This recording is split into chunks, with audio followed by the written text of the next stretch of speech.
What seems to be working so well for your line? I think we're a little bit predictable in a sense, in a good way, I would say, just in the sense that we have the system and Jonesy and Polis always seem to be in it. So sometimes even without looking, or a lot of times you can hear them as well, just sort of being in spots that you're used to. I think, yeah, a little bit of that, and then a little bit of this. Today was game almost like 66 for us or something, and we spent a lot of time together. So I think after a while you just sort of you get to have that feel a little bit.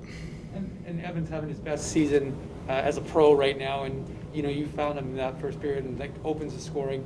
Is he just one of those players who doesn't really get a lot of recognition, but is such a critical piece for this team?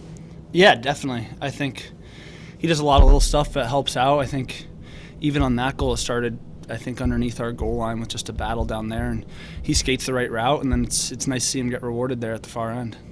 Is this one of those games that you guys came out and played probably as dominant in the second period as I've seen you play this season? You outshoot them 18-2. You don't get the reward of a goal. Obviously, David has that one goal off the crossbar. So how do you guys not allow that to impact you? How do you keep trying to focus and do the same things, because you can kind of get out of your game a little bit? Yeah, definitely. I think it's certainly not easy. It gets frustrating. I think we've been talking about the playoffs a little bit, and stuff like this could happen in the playoffs. So I think for us, it's similar to when we're down a goal in a game where we think we might deserve a little bit better. It's the same as when we're up a goal and might deserve a little bit better. It's just sort of sticking with playing that same way and just trusting that eventually one's going to come through for us. When the power play doesn't have success the way it did in that, I mean, there was only the one power play, right, in the third period. But when you guys don't have success on that, and then they seem to build momentum, how do you offset that? Because it really did seem like I said, you guys didn't have, it was a little bit flat for you, and then they seem to really get energized as a result. Yeah, definitely. I think after the power play, just getting back to what we talked about a little bit there in the second period, it comes back to just trusting in our game and knowing that just because the power play had one tough rep doesn't mean that we need to change our game in any way at all. I think sticking with and going back to what was working for us in the second period was a big step for us, and that goes along with they had a good push and we have to play 60 full minutes as well. I think we might have stepped off for a second there, and as soon as you do, they're right back in it. There's a skilled group over there.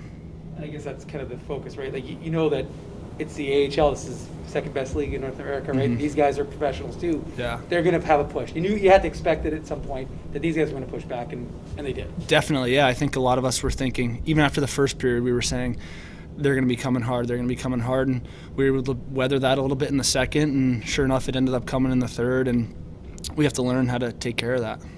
Is that almost like it was almost a good, not a good wake-up call? Obviously, you don't want to give up the goal, but you guys, it seemed to wake you guys up because right away you guys get a bunch of chances, and then. Did you have any question as to whether Jones scored there or not? Because, of course, it took a little while to figure it all out. Yeah, I had no idea. I think I was laying down on one side of the net, so I'm not sure. But he was very convinced when we got back to the bench, so I trust him. So we came back. He was telling everybody it was in for sure, and then we were able to see it. And then there was a little bit of technical difficulty at first, made the delay a little longer than we were hoping, but we ended up getting that result we wanted. And then, Jeff scores, very shortly thereafter. And yeah. Is that kind of the way this team just seems to roll? Like, you get a little bit of excitement, you get that Jones goal, it goes your way, and then Jeff finishes it off to make it a 3-1 game?